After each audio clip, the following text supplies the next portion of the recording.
I'm the Republican candidate for governor. Have sexual relations with I realized that this is something he is We're not going to be able to solve our problems if we get distracted by sideshows and carnival barkers. One Republican, one Democrat, and you discuss the issues that matter in today's local, state, national, and global politics. Hosted by Steve Hickson with co-hosts John Stanberry and Franklin Chansey. This is Backfire.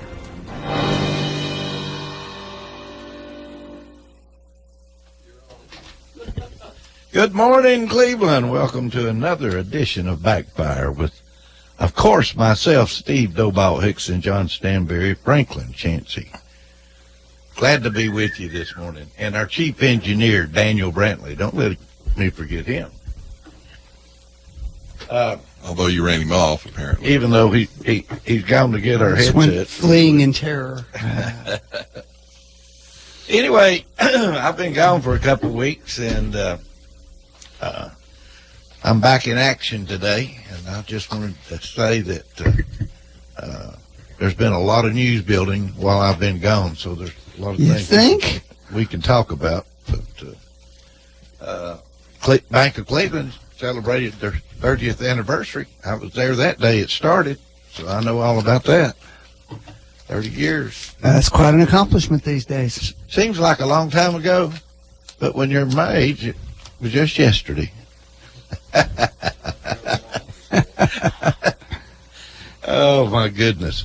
Anyway, I sat back and I think 30 years ago, and then I think about the day Cleveland High School was built, and I think about the day that Key Street was paved for the first time.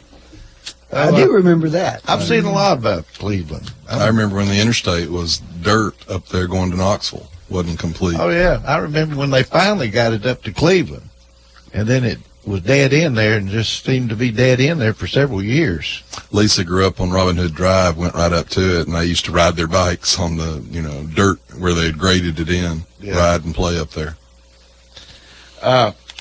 Anyway, Cleveland has really grown, and, the city school board and the county school board has really grown with it. And now there's a issue going on about the voucher system. I was reading about the voucher system over in Memphis, Tennessee. They were planning on doing a study. Well, it was allowing, just like D.C. had allowed the kids in the worst performing schools, children on the lower end of the socioeconomic ladder that have the least opportunity to escape those schools, trying to allow them an opportunity to better themselves. And it seems like they're getting a lot of pushback against it. So. Competition is always a threat to the entrenched monopoly. And look, I fully support public schools. My dad went to public schools. I went to public schools. My kids went to public schools. But there's nothing wrong with competition that will bring innovation to education. The Shelby County project, they were going to put about $18 million into it to put a voucher system together and do a study. Well, they were going to do it there so they could see how it worked. Well, it was the worst. It's the worst in the state. In the state. So, if they can make it work there, they should be able to make it work anywhere. Well, first off, we've talked about this before. The voucher money that goes to that individual family is not the total amount of money that goes to the public school system. So you pull an entire child out of the system, but you only pull part of the accompanying money out of the system. So per pupil, it's actually a benefit to the local school system. They actually have more money per pupil than they would if they kept that child. Well, the city school board here is on record as opposing. Of course. And, if your school, look, I think the Cleveland City Schools, my kids went to them. I think they're wonderful school system. Why would you be afraid of someone having the opportunity to use a voucher? If the public school system is so much better, then nobody will leave, will they? Well, they say that the private school is not under the same rules and regulations as the But why would school. anybody leave? Well, several of the private schools in Memphis, where they have a ton of private schools, have indicated that they will not participate in the system because it would require them to change their curriculum and force their students to take Tennessee state tests they're not otherwise required to take. Well, but Franklin, that's an admission that the problem is in the school establishment. If these private schools can educate their kids and their kids go on to become completely competitive, or even worse, more competitive, then perhaps there's a problem with the state standards, with the education system in the state. One would be hard pressed to make that argument that that's what happened in the Memphis school system. Look, the system has been in place in Washington, D.C., and it's been a wonderful thing for the impoverished kids who were trapped in a failing public school. Look, in the 60s and 70s, for reasons that have nothing to do with education, middle and upper class folks in Memphis fled the public school system and created a huge private school system over there that's been in place ever since. So in other words, let's punish them. And so you're going back 40 years to this is the same kind of crap that the Ninth Circuit did with President Trump. We're going to impugn what you did today based on something that happened months or years ago. You're impugning the performance of the school system over there when the facts are that the people who really should have really wanted a great public school system over there abandoned it. Look, it's real simple, put no effort into it. You're condemning the very people that vote your Democratic Party consistently. You are not allowing them any choice in their life, and you are condemning them to a failing public school system in Shelby County. I'm not condemning. Congratulations, Mr. I'm asking for an honest Democrat. Discussion. I'm having an honest discussion. You're not. How is it not honest to say they should have a choice in where they go? Franklin, do you think that it's worthy of a test to see if it works? Just don't care that you do experiments. That doesn't bother me at all. Well, it bothered apparently the Tennessee School Board Association. It does bother me. Did it bother the Tennessee School Board Association? A test? A test. It was a test in Shelby County, the worst performing public school system in the state. It was a very small group of people that would be allowed. And what did the Tennessee School Board Association do? Condemned it outright and wouldn't allow it to go forward. Because it's probably the worst possible place to run this test. It's also the most needed place to run the test. I bet the person whose child is trapped in a violent, failing public school in the worst neighborhood in Memphis, Tennessee, probably thinks it's the best place to do it. Well, let me ask you this. Should city and county school systems try to work together to provide the best education for a community? Sure. Well, then why? Most of the time we have formed city school systems, though, because of beliefs that county school systems weren't getting the jobs done. That's what's typically happening. Well, I think the same thing we're saying right now about this. Private schools are getting the job done because public schools aren't. Are they? So, in other words, you make one philosophical argument between the city and county. I'm not making a philosophical then you argument. Abandon it when we I make answered it between his private question. and public. His question is, why do they do that? Let me finish where I was going. The city school system does not seem to want to have anything to do with the county school system and trying to work together with this technology school that's coming at the American Uniform site. Now, I would think that would be a win-win for our community to work together on that project. Okay. Well, why won't they?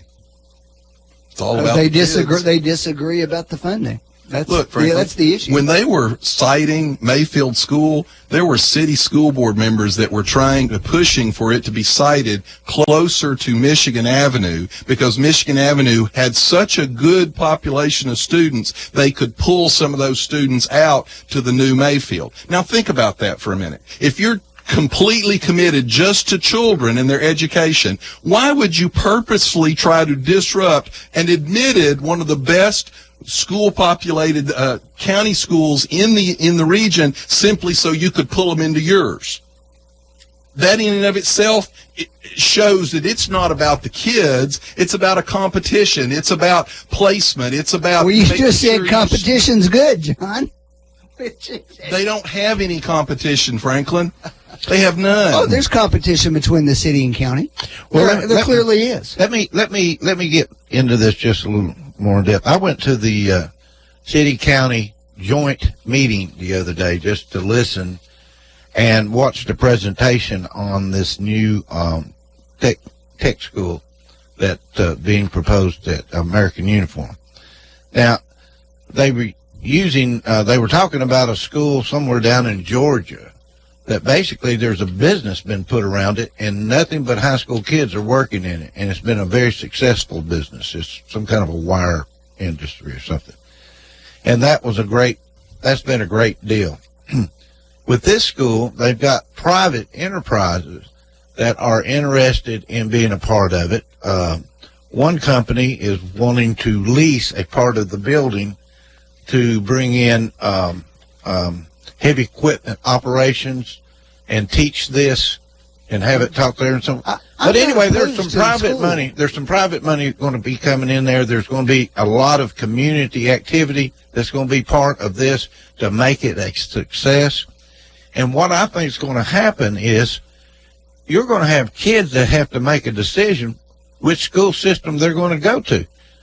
I mean, if the Cleveland City School system is not interested in teaching these type of things, then a child that's not planning on going on to college for a career that needs to learn a trade, you can make a really, really strong argument that our education system needs a technical component. Now, when I say technical component, I'm not really talking about necessarily the technical program that we had in 1970 when I was there. Shop. Robot, yeah, sure. And I'm not knocking that. Yeah, but I'm saying that the jobs are changing. So robotics and you know, some of these things, you can make a very strong argument that would be a very strong boost to the community. Yeah. You know, and it was brought up at this meeting. They were talking about, you know, some kids, you know, they learn the basics, reading, writing, and math, and the companies need somebody that just can understand, can read, write, and communicate, and also possibly read a blueprint.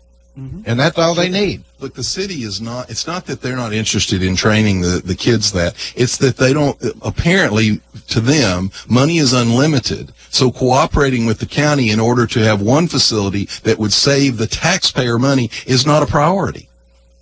That's the problem. Well, I'd like to ask the city school board to rethink this, and I think the city council would get behind them if the city school board pushed it, that they were interested. And I think this would be a great community event to have this joint technology school for the training of every child in Cleveland. Look, you don't need to go any further than to look at Wacker and Volkswagen and see that they have had to set up their own training programs at different schools in order to get a workforce that has the skills that they need to do the job.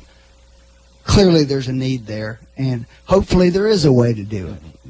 So you mean Wacker and VW set up private schools to train the kids better than the public schools were doing it? Well, the public schools were not training those skills at all. It's not a question so of in other words, they were doing the public it poorly. school They were doing it all. Which is even worse. Well, which would go to the same argument in Memphis. The public schools aren't educating those kids well at all, and the private schools can. And why would we not allow the people trapped in those systems in Memphis to have some hope of escaping? I had a teacher tell me this, a retired teacher, and said the problem with our school systems is we're teaching everything the same way. We have one way to teach everything. And that some of these kids... Do the private schools have one way to teach everything? Do the charter schools have one way to teach everything? No. They're free from the bureaucratic entanglements of the education establishment. And injecting a little competition into the system would force the establishment to say, hey, we've got to come into the modern world. We've got to be competitive. Well, the only thing I'm going to say is I'm not trying to criticize our city school system at all. I'm going to criticize them for doing this resolution. They run a wonderful school system. They have nothing to worry about. If they did the vouchers, they would lose a handful of students. And so this is nothing but dogma. and political philosophy. That's my problem with it. What about you, Franklin? I just think the issue is a lot more complicated than John makes it out to be. Well, We had a conversation last week where we talked about, you could probably make a pretty strong argument that one of the things you do to lift up poor school systems is you change the populations around so that you had affluent kids going into poor areas and poor kids going into affluent areas, and that would have the effect of improving the school system.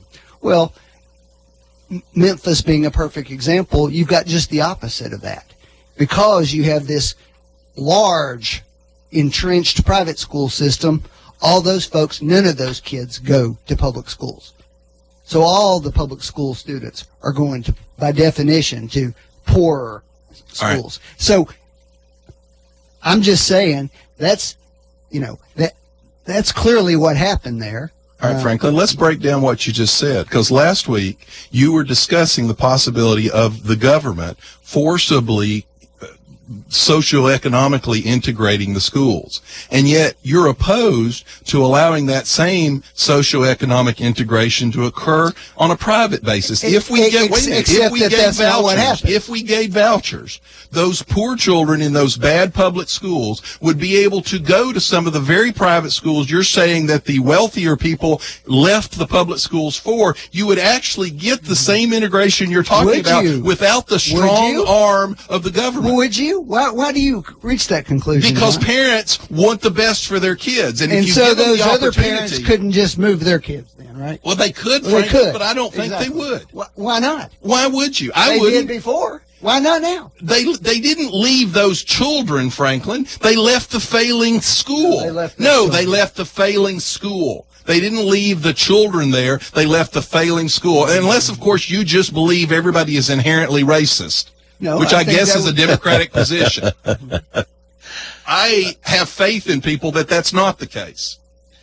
Well, the only thing I see different in the voucher system and the school system, to me, is the sports. I think sports are sometimes important to an education. Who's opposed to that? The Tennessee School Board Association is violently opposed to allowing private school kids to play sports. And the reason is the last polling that we had showed that the number one impediment to more people pulling out of the public schools and putting their kids in private is the sports. Yeah. And if you allowed, for example, homeschool, they fought that very, very hard against allowing homeschoolers to actually play in their local school athletic leagues. The reason for that is more people would pull their kids out and homeschool. Well, anyway, I wish our city school system would reconsider this and try to work with the county school system. You know, at some point in time, we just need to be partners. Well, why There's not just things asking that are them, right. Tell us what the negative would be. What is the negative to partnering with the county and having one facility for these needs? I'll tell you what I think is going to happen. I think if the county puts this together, which they are, it looks like it's going to happen, and it's a success, and it starts taking students from the city school system, then you're going to see the city school system want to get involved with it. No, they won't want to get involved. They'll want to build their own facility, which will cost the taxpayer and more compete money. Against it. Because apparently money is unlimited. Anyway, I wish they'd reconsider that, and I wish they'd reconsider putting the valedictorian back in place at high school. Well, we wouldn't want to have any competition, remember? Ellen DeVos commencement speech draws protest. The Bethune-Cookman University, they went crazy over there writing when she was going to be making a commitment speech. Why is everybody so against Helen DeVos? Because she doesn't toe the line of the liberal Democrat left. Well, I think she's for the voucher system. She's for vouchers. She's for charter schools. She's put millions and millions and millions of her own money into education for others. By all reports, an exemplary supporter of education. She just thinks that, you know, if you look at a system and it has shortcomings, that you should fix those shortcomings. instead of support the status quo. Well, I see what she's done over at Lee University before she ever got involved in politics, and I can, you can ride by there and see that the DeVos were involved in education. Well, apparently in her home state, she's given millions to charter schools and to other education initiatives. So not just at Lee University. Oh, my goodness. Anyway, the city and county went on. I was at this meeting, and they went on and talked about having 2 of these joint meetings per year. And I think it would be good if they would open those up and let the public come to a couple of joint meetings and have input from the public. You've had initiatives in the past. I know that years back, county commissioners tried to attend every city council meeting, and there were city council members that tried to attend every county commission meeting. I think that kind of connection would be good for the community, because ultimately the taxpayers are all the same. City taxpayers pay county taxes, just like the county taxpayers do. So this idea that we're separate, we're not. It's all the same tax base. I want to talk just briefly about Obamacare. There seems to be an outrage about Obamacare. Trump, they call it Trump care now. But Obamacare was not working, right? Am I right or wrong? In places. Well, a Mid-Atlantic insurer just this week says they're going to spike premiums 29 to 50%. And that the insurer actually said that it was in a death spiral, early stages of a death spiral. Okay.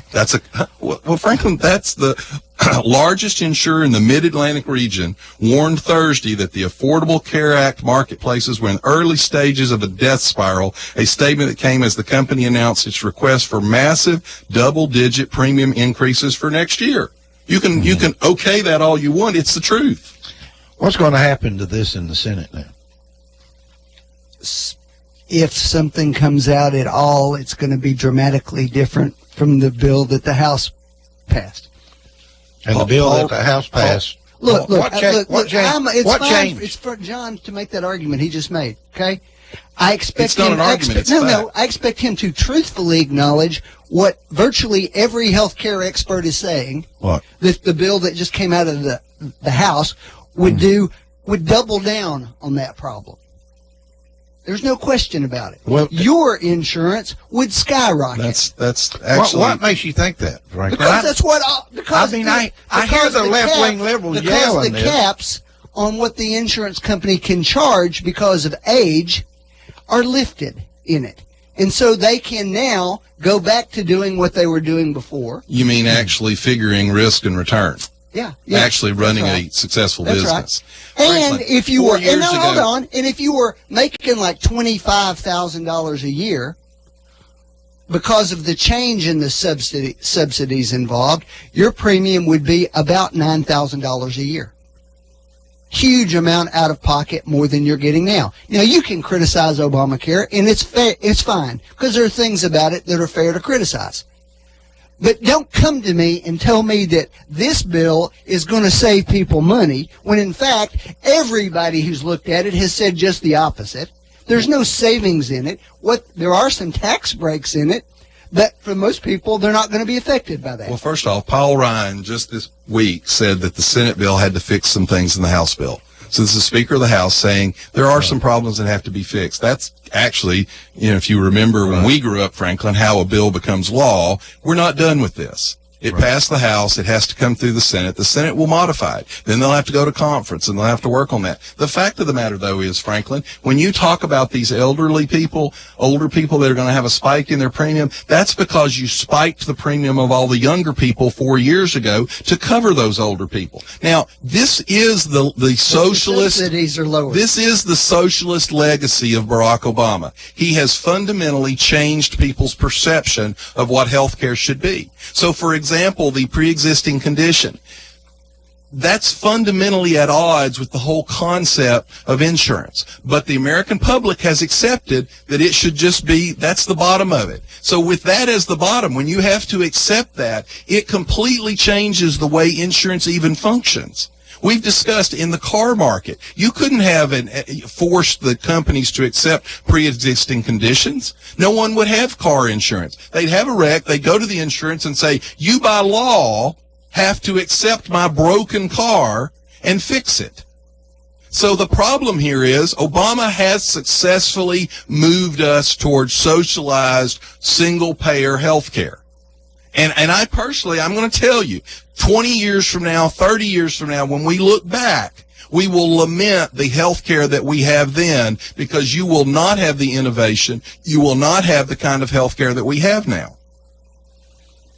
We'll probably be a single payer in 20 years. Won't we? Charles Crowder thinks we'll be it in 8 years. I think this bill that they've passed pushes us closer. But the problem is, Franklin, the reason we had to do this bill is because your guys socialized 20% of the U.S. economy. John, it's not that at all. It's failing. It changed everything, and it's failing. First of all, it takes a whole lot of gall to spend 8 years actively trying to make something fail and then go, it's failing, we need to get rid of it. We said it would fail from the beginning. All right, let me speak just a moment. First of all, I don't think the Republicans had anything to do with the design of it. Of course they did.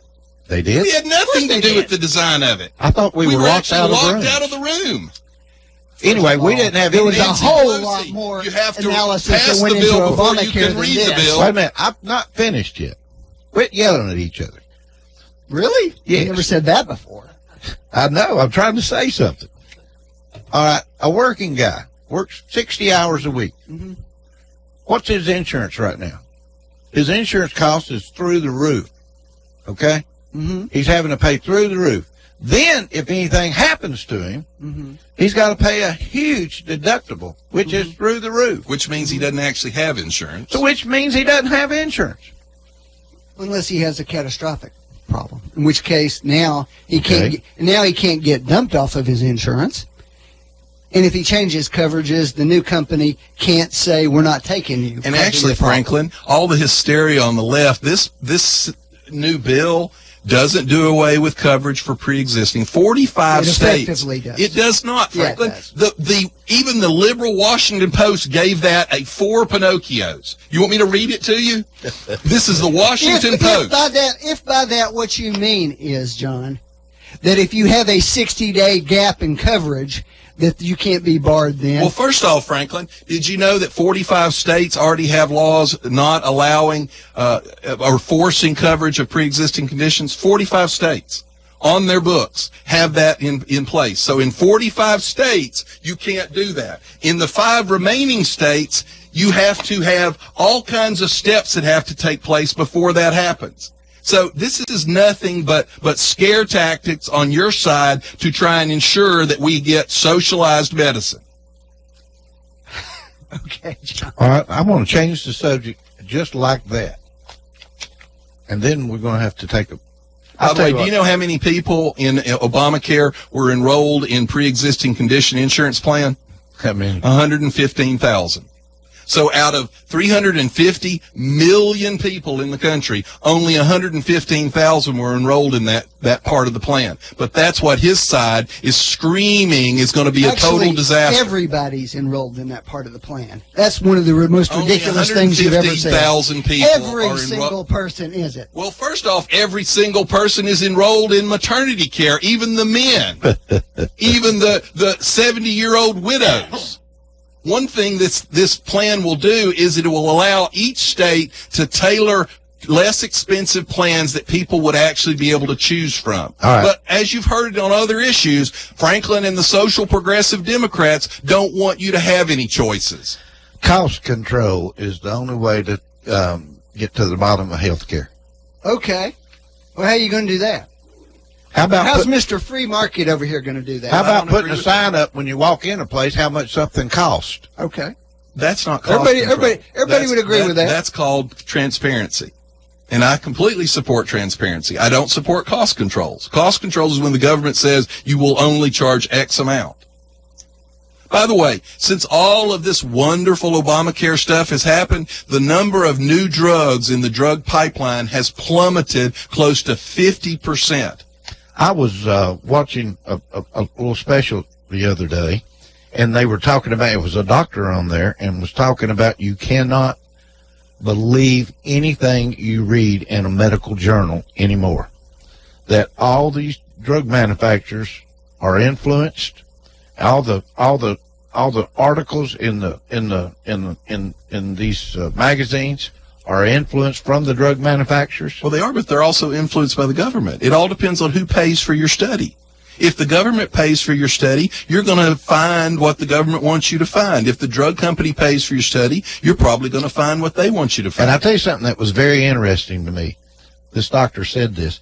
They said there's so many drugs on the market now that they claim do not have any side effects, that I can tell you there's not any drug anywhere that doesn't have some type of side effect. They all have side effects. That's right.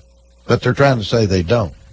Well, they're trying to say they don't, partly because, once again, the government, I can tell you that the dental society, the medical society, they used to have restrictions on what you could advertise, what you could put out. The government, in all its wisdom, came in and said, oh, that's not fair. We need to allow advertising. We need to allow all of this. So what happens is, if you don't have a medical degree, it's highly unlikely that you're going to understand how a drug is metabolized in the kidneys.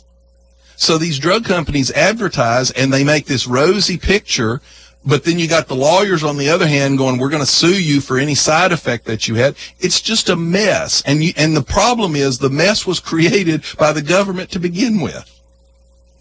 Let's take a break. We'll be right back. You're listening to Backfire with Steve Hickson. We'll be right back after this. You are listening to WOOP-LP, Cleveland, Tennessee. WOOP FM is a broadcasting service of the Traditional Music Resource Center, and we play America's original music. Check into cash. The cash you need today is waiting for you at Check into Cash. It's your money, so come in and get it. Get a payday advance today for up to $425. At Check into Cash, we make it quick, easy, and confidential. The cash you need is right here, so stop worrying and stop in to Check into Cash today. Borrowers often use payday advances over a period of months, which can be expensive. Restrictions apply. See store for details. Tired of standing in line to cash your paycheck? Go to usmoneycard.com. The company doesn't provide direct deposit. Visit usmoneycard.com, the smart and safe alternative to carrying cash. We'll provide direct deposit for your prepaid debit card, or you can deposit cash anytime. Your US Money Card is reloadable and can be used wherever MasterCard is accepted. You never have to worry about overdraft fees. Spend what you deposit. So log on, load up, and love your US Money Card, the safe and smart way to spend. Visit usmoneycard.com for complete details. After 135 years, Hardwick Clothes, America's oldest since 1880, has delivered on our commitment to produce the finest navy blazer in America. This limited edition blazer was announced as the style winner in Garden & Guns Made in the South Awards. Crafted in Cleveland, Tennessee, we use premium Italian wool from Vitale Barberis, custom Benberg lining, and signature gold buttons. It's available through the finest men's stores or at hardwick.com. Hello, my name is Andy Figglestaller with Ed Jacobs & Associates. We are an employee benefit and insurance broker in business for the past 20 years. The new healthcare law, also known as Obamacare, has finally arrived. The law is complex and the choices are confusing. You have questions, we have the answers. It is our passion to find cost-effective solutions for every client. The solutions will be different for every person or business. Let our knowledge, experience, and passion go to work for you. Contact us today and let us assist you through this process. Our phone number is 423-473-0202, or you can find us on the web at edjacobs.com. This is Teresa Gilbert from the Village Bake Shop in Cleveland, Tennessee.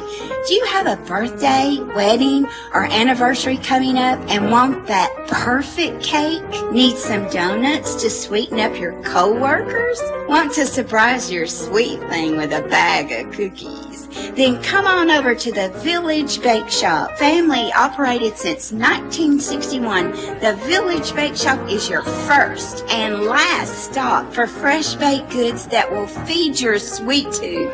The Village Bake Shop located at the Village Green Town Center. The phone number here is 423-476-5179. See you soon. See this badge? Of course not. It's radio.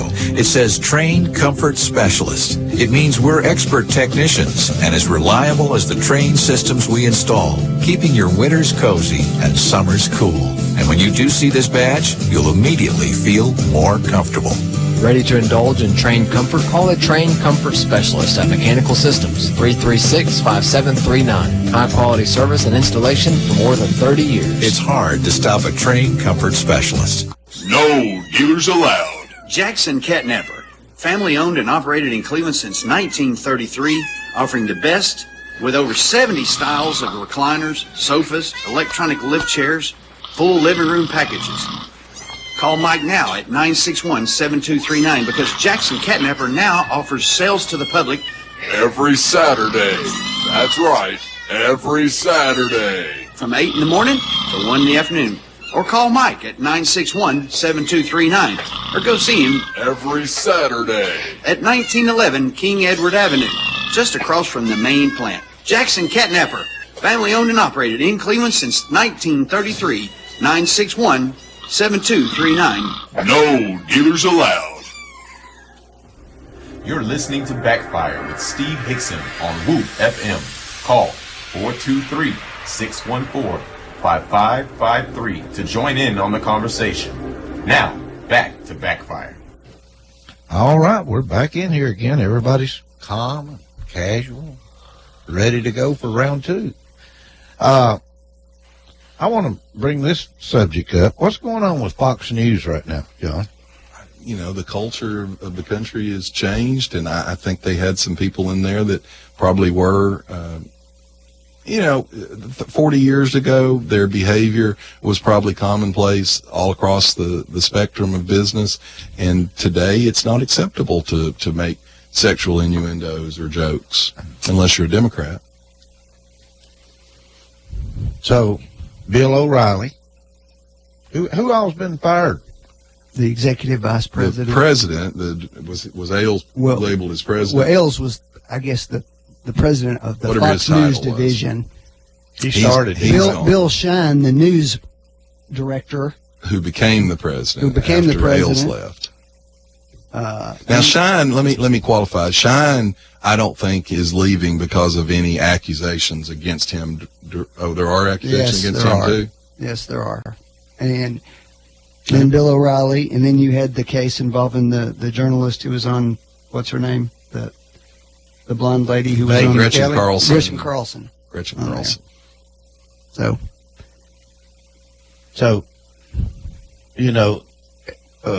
well, it's a different world than it was 40 years ago for a lot of different reasons, and one of them is that you have a lot more women in those positions. I will say this, now. like Gemma Green was one of the people that accused Bill O'Reilly, and there really wasn't any sexual nature, and she said that. There's not a sexual nature to his comments, but there was I'm the boss, I'm more important than you. She said at one point, he used to make bets all the time on the show for dinner. And he lost a bet, and he apparently didn't buy her dinner. And she referenced that he hadn't bought her dinner, and he more or less just said, well, I'm the boss, and I can do whatever I want to do. Well, you know what? I personally don't think that's something you ought to lose your job over. I'm sort of the opinion the world's always been like that, always will be like that. If you're beneath the guy that's your boss, there's some sucking up that has to happen. Now, when you become the boss, if you want to be there's all kinds of leaders. There are leaders that are dominating. There are leaders that are cooperative. And I personally think cooperative is a more successful path. But if we're going to get into this realm in our society, it's more of this snowflake society. We don't want anything to bother us. See, I think it's an attack against conservatism. It is. You have these same problems at the other networks. But the other networks are gleefully piling onto Fox. Well, okay. All these it's gotten really easy to sue right now over. I can give you a really perfect example. We'll ask Franklin. Franklin, you know anything about the mayor of Seattle? Yes. What's happened to him? He's been accused by 4 or 5 people of molesting them when they were younger. Homosexual molestation. Yes. Correct? Yes. Why hasn't that been plastered all over the news? It has all over the West Coast. I can tell you that CBS, NBC, 2 weeks ago, they had run nothing on it. Now, Fox had run stuff on it. My point is he's a liberal, progressive Democrat. What he's not is a national figure. Frankly, these people are on our national television every night. Republican who gets in any trouble at all, it's plastered all over the major network news. And that's what I'm getting at. You know, the conservatives always have a target on their back. All right. Now then, let's talk about James Comey. Okay. I know you've been waiting to talk about this one, Franklin, but, you know, all of a sudden, the Democrats are all upset with Trump because he fired the man that cost Hillary the election. We're not. I'm not a fan of James Comey, but this was one of the most politically stupid things I've ever seen. Tell me why you think that. Well, first of all, you don't fire somebody for something that happened in a political campaign that you previously praised. Number one, that didn't make any sense at all. You do if you're able to You think adapt you and think change. you think he managed well? You think no? I don't think that at all. I'm not defending James Comey. Why do you think he got Well, fired? Hold on. Why do you think he got fired? What did I say? I said it was one of the politically stupidest things I've ever seen. Okay. Why do you think Because he got all this fired? is going to do is pour gasoline on the fire. Well, But why maybe do you it was the right thing to do. Why do you think he got I fired? mean, he should have done that when he got inaugurated. Then, Well, I mean, Why do you because think nothing he got, changed since. well, let me ask. Why do you think he got fired? Well, I don't know why he got fired. That's going to be part of the Well, gas on the fire to here's- figure that here's out. the- here's the but question. the timing is really stupid. All right, let me ask you a question, Franklin. Do you agree with Chuck Schumer in the summer that he should be fired, or do you agree with Chuck Schumer yesterday that it's a giant political cover-up? Which Chuck Schumer do you agree with? I agree with this Franklin Chancey. Which Chuck statement. Schumer? No, Which I don't have to leader of the agree- I don't Democrats have of the to agree with Senate do you Chuck agree Schumer with? at any The point, Chuck John. Schumer who had one position, or the Chuck Schumer who has this an is the ideologically problem. one There was age about position? 10 Republicans yesterday who said this is freaking crazy. Okay, Well, they're they've never fired anybody either. And a lot of those have been critics of James Comey too. Here's okay? what I'm going to say. You don't do what he did yesterday. I think Chuck it's Schumer great. called for him to fire him. You in know the what? summer. I think that most of these people that are criticizing have never had to fire anybody. They've never managed anybody. The And I director. think when it's time to fire somebody, they get fired, and that's the way Trump have did you it. read the Rosenstein letter? Yes, I did read the Rosenstein. Now, are letter. you And you know what? confusing him of No, politics? no. You know what? I'm confused. Yes, actually, I He's am. a completely you know why apolitical person. You know why I'm accusing him of It that? was a mean way. It was a mean way. Because there are 4 or 5 sentences in the Rosenstein letter that are lifted out of a Democratic press release that was released by the Clinton campaign last summer. So what? But it's not political. Come on, John. I'm not defending James They Comey. lifted it out of I'm not Hillary, defending and James you Comey, but you do not fire the person who's in the middle of investigating off, your wait a stuff. minute. Wait a minute, Franklin. Do you think Comey was heading up an He's investigation? not doing any of it. This Yes. investigation was about 10 levels below Comey. Oh, I don't know I'd about say that. anybody in the FBI could handle that investigation. Better than him. Right. You He think got the involved. the director doesn't? He got involved in being the judge and the Here's- jury here's- and enjoying being on television. Here's what our good friend Donald Trump has guaranteed. There's going to end up being a special Well, prosecutor. that's probably this year. true, but we're not He's arguing over guaranteed that. it. But frankly, And it was stupid for him to do Why it. is that and a understand, problem? no, wait. Let me just start back where I started here. Do you think the I am FBI not was a being fan run? of James Comey. You think it? I am telling you, politically, it was the stupidest thing Donald Wait a Trump minute, could but have maybe done. it was the Do you right think thing. No, there's no Do evidence. you to think support Comey that. was running the FBI the way it should be run? I don't know about how he's running Oh, the FBI. but you All think this is indications- stupid? But you know what? He didn't say anything about how he's running the he FBI. said he had lost confidence of the men and women in the FBI, That and he could no longer effectively lead That's it. exactly He what the just fire went was on about. television 4 weeks ago and said he has a lot of respect for James Comey. does. Well, But what he's not happened in the last 4 weeks? Respect and ability to lead are two different things, Franklin. There's a big difference. It was stupid. No, it wasn't. It was No. stupid. What was stupid about it? Tell me what was stupid. Why would he want to pour gasoline on this fire and guarantee more attention to this? Let me ask you something, Frank. What kind of idiot does this and then announces that today he's meeting with a Russian ambassador? Wait a minute, Franklin. Let me ask you something. In Trump's firing letter, Trump also quoted, "I appreciate you telling me 3 times that I'm not under investigation." Yeah, and that's weird too. No. I think this is all going to lead up to something you're not going to like. Here's something you're not going to like. There's a federal grand jury looking into this in Virginia now. You mean like the one that looked into Hillary that they kept secret all this time? The federal grand jury they actually denied was in place, but obviously was? Subpoenas were issued yesterday Ooh, before this came out. For what? And Flynn's business associates. The end of his letter says who appointed Flynn?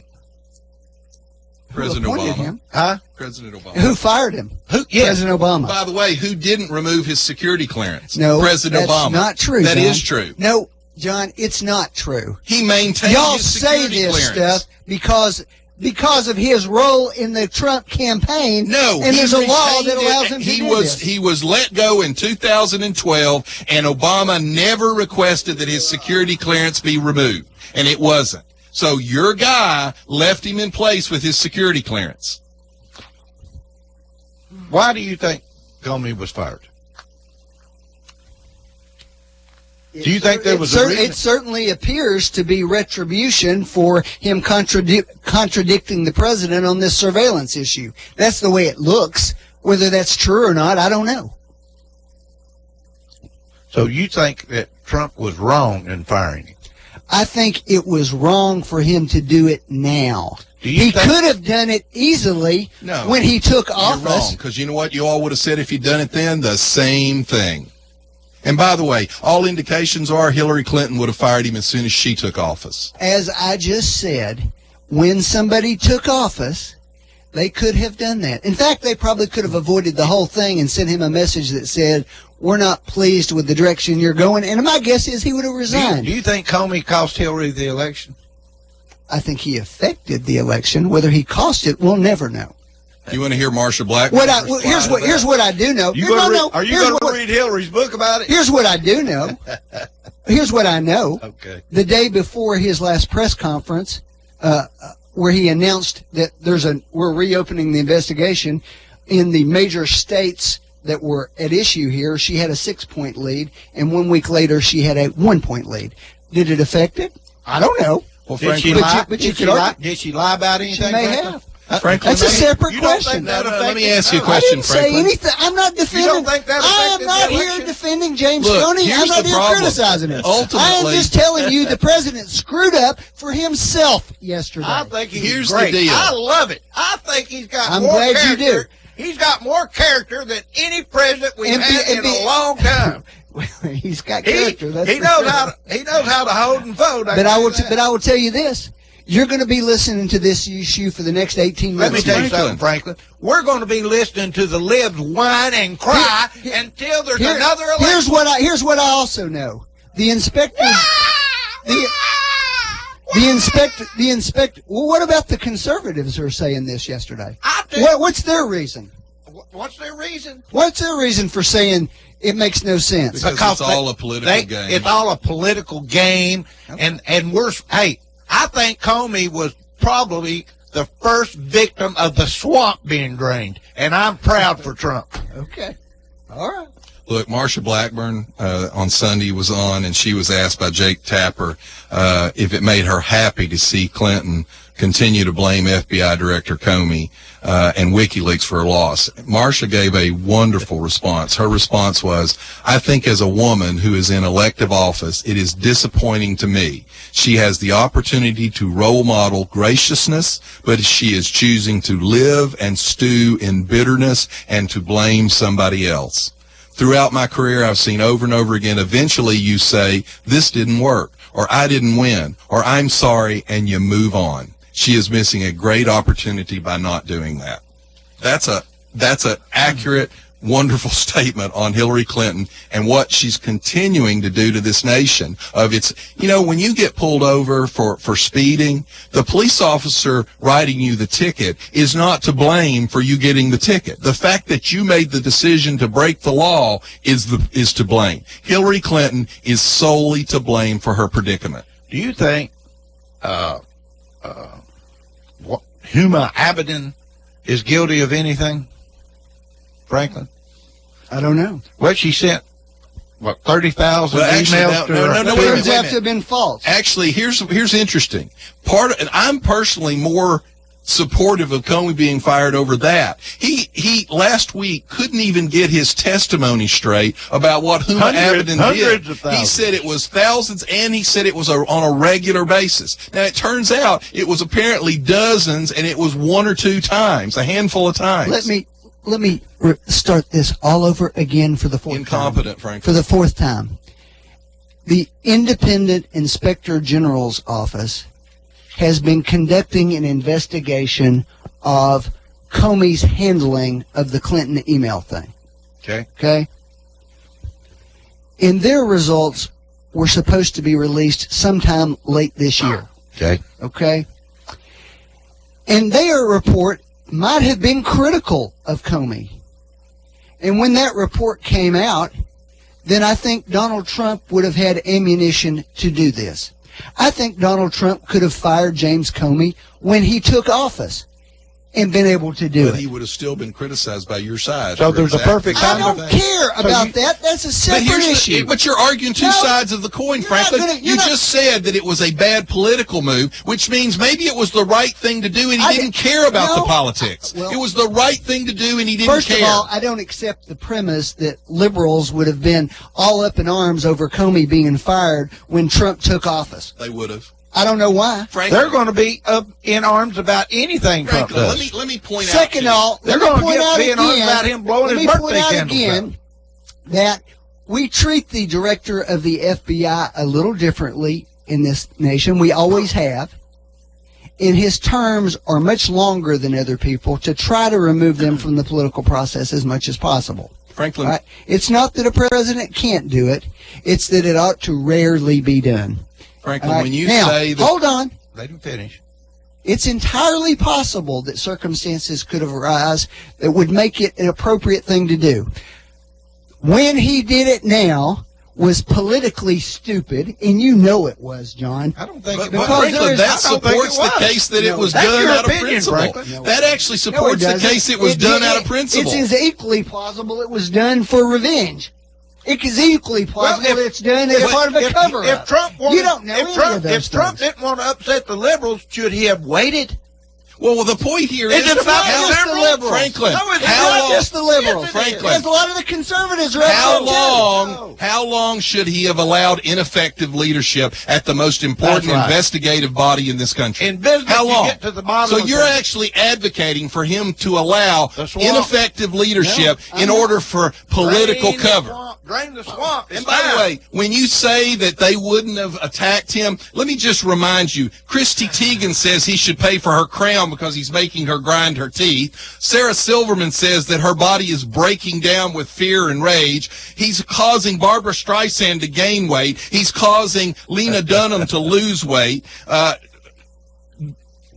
John, you've really got to get off Harold the and internet. Kumar have blamed him for the United Airplane fiasco, and Montana Fishburne says that her DUI was because of Trump. Let me ask that's liberal paranoia. No, I want to ask another question. When do you think the liberals and the Democrats will stop pushing on the Trump-Russia investigation? When do you think that'll ever come to a head? Now then, how many head of offices and so forth have said? Well, Maxine Waters had to admit there is nothing. That there was no evidence. There's no evidence. No evidence. Why is all the liberal media, all they can talk about is Trump and Russia? Guess what? There is evidence that Huma Abedin did break the law. Senate Intelligence Committee Chairman Richard Burr, he's a Republican, by the way, said he is troubled by the timing and reasoning of Director Comey's termination. Well, that's his view. That's his political, I'm on TV view. No, look, I'll defend Burr a little bit, too, from this standpoint. Franklin, you're right. We live in a media-driven culture. And so from the media-driven culture, this probably wasn't the opportune time to do it. But from the standpoint of making sure that the most important investigative body in the country has proper leadership, it was the time to do it. And so he ddid it. Let me ask you this, Franklin. I want to go back just a minute. Huma Abedin, or whatever her name Broke is. the law. Okay. We know. Now, wait a minute. If she had been pressed, in other words, if she had been charged with something, okay, do you think we'd ever gotten to the bottom of the Hillary Clinton investigation? By her not being charged with anything, there was no pressure on Hillary, okay? I think if she had been charged with something, she would have turned on Hillary. She would have talked about Hillary. She would have said, Hillary told me to do this. Hillary told me to do that. I think there's a lot that would have came out of it. And when is it you would think she should have been charged? She had been charged for what she did that was illegal. Which thing was that? Well, first off, Franklin, which thing? Transferring anything at all to Wiener's computer is a crime. In and of itself, and we know she did it. Confidential material. We know she did it. Transferring anything at all. Any classified information. No, that's the point, though. She transferred classified information to his it laptop. Has to be knowingly. He had, huh? Knowingly. It has to be knowingly. Actually, that's not true. The statute actually says Comey laid out extreme carelessness. The statute actually says extreme carelessness is a violation of the law. On top of the fact that you wanted the woman who was too damn careless after years in the government to be the president. That would have opened the investigation up against Hillary, and we would have got to the bottom of Hillary. That only happened the last 2 weeks of the campaign, though. That she has gotten. That only happened the last 2 weeks. It only came out. No, that's when the FBI found out about it. No, you think the FBI just found out about it 2 weeks ago? She had transferred other things to Blackberries. There's multiple evidence. You know, Hillary in and of itself, Huma Abedin actually did the transfers to the Plant City company out in Colorado. John, that was a violation of the law. This is going to come as a great shock to you, but Hillary Clinton lost the election. She's never going to be president, and you can quit worrying about it. No, I think and the reason you're not, and the reason you can quit is because you're good friends, you're committed, ideologue Republican friends aren't going to spend much time investigating her now because they no longer care. I would love her to be investigated. I think she is the biggest crook we've ever had in office. Fine. I think you ought to go right ahead with it. How about the deal that she's made to get money? I think you should go right ahead with it. Well, frankly, that's actually a good example. I didn't agree with Trump when he said we're not going to pursue Hillary. That was probably politically and as far as I'm optics. not convinced that's not going to happen. That was probably a good move on his part. I don't think it's the right thing to do because I think she broke the law. Of course, I think Bill Clinton committed perjury in a federal court and should have been impeached. But you know, we don't really bother ourselves from the liberal side of the standpoint with actual facts because of the optics and because of the media assault who downplayed it and said it's all about sex. No, it wasn't about sex. It was about perjury in a federal court. Okay. I'm so tired of hearing about the Russians. I'm starting to feel You're sorry. You're going to hear a lot more. I'm starting to feel sorry for the Russians. You're going to hear a lot more about it. I wish we could hear a lot about all the multitudes of people that died surrounding the Clintons.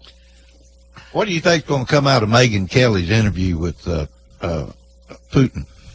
I think Putin will say what Putin's going to say. And he's not particularly politically smooth. He's a bully and a tyrant. So do you think Megyn Kelly will do a good interview with him? I think she'll do a fine interview, as good as you can do with him. What about the investigation?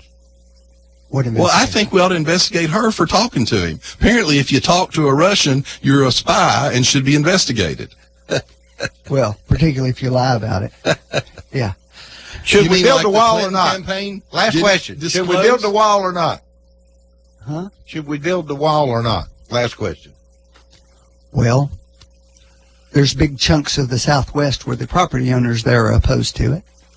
Ooh. Well, let me give you an interesting little like that fact doesn't matter anymore. As you talk about the wall, by the way, Mexico now ranks second for the world's most deadly conflict zone after Syria. Only Syria is killing more people than Mexico is. But by all means, let's allow anybody in Mexico that wants to walk across the border, walk across. Oh, and on top of that, what's Mexico doing on their southern border? Building a wall. I think we ought to not build a wall. I think we ought to just build two big fences, one on the western side, one on the and put landmines in the middle. Let me say something about that. In there. Actually, that bothers me too, and that's part of this whole media obsession. Trump said we're going to build a wall. I'm sorry.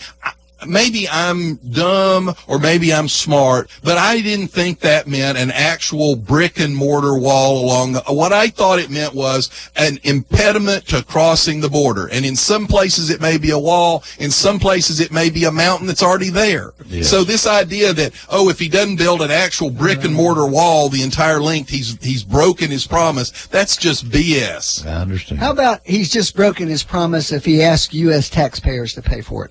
Is that a broken promise, or did you not believe that, Isaac? I didn't believe it. Ah, okay. See, here's where we get a disconnect. We're going to spend the next 4 years listening to you and John tell me, well, we never really believed what he actually said, and we didn't care. Well, here's the I still difference. think Mexico's going to You're pay right. for it. You are actually right, and probably from the at savings. least 25 to 35% of what he said, I didn't think he was actually telling the truth. The difference is, I didn't think Hillary was telling the truth about 90% of the time. Did you believe there was going to be cheaper health insurance and 100%? I don't know. I hoped from Obamacare. Actually, I hoped I'd save $2,500 a year like Obama promised me. I hoped I would get to keep my doctor if I like my doctor. I hoped I would get to keep my insurance if I liked my insurance. I hoped for all of that. Better health care before Obama got involved. I did too. Did you really? Yes, we did. We did. I didn't have a deductible like I had, and I wasn't paying. I wasn't paying for everybody's in the world, but I had good insurance. Did you get it through your employer? Yes. Okay. Is there anything wrong with that? Vast majorities of people didn't. Well, I didn't, Franklin, and mine sucks now. It goes up every year, and my deductible. It wasn't going up before, John. Not like this. Mine was. My deductible, but Franklin, my deductible is I effectively don't have insurance. When you have to pay $6,000 out of pocket, you don't have insurance. Well, you have insurance against a catastrophe that could bankrupt you. I could have bought that as a catastrophic plan a lot cheaper, but your bureaucrats in the Obama administration wouldn't let me. And the new plan in the House lets me pick and choose what benefits I want. All right, okay, break it up. Well, get back to me when that bill becomes law. We've got to go. It's been an exciting time. See you next week on Backfire. You've been listening to Backfire with Steve Hickson, John Stanberry, and Franklin Chansey.